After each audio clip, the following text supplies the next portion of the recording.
Because sometimes the child who isn't embraced by the village will burn it down to feel its warmth. And I think that about white men in the UK. I think that about young people in the UK.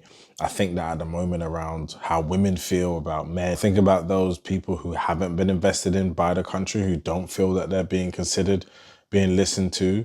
They're willing to burn it down. Women were very much prepared to burn down patriarchy by revealing every single thing that they've observed about men over the last 100 years. They wanted to talk about how they were being treated, how they were being marginalized, how they were being underpaid, how they were being hypersexualized, how they were being assaulted.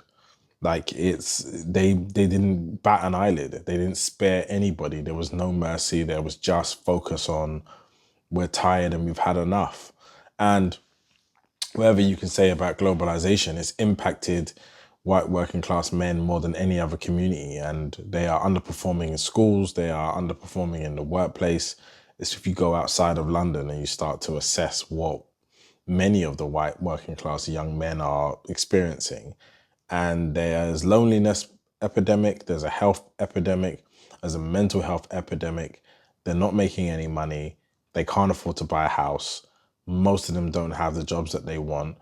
And you're now starting to get the broken window theory appear in seaside towns and regional towns around the country because there's such a lack of investment. These huge multinational companies came in and developed businesses and then pulled out of them once, the money wasn't there. But it's so different when you're a butcher running a butcher's and you serve, 300 people in the community and that's your money for the week.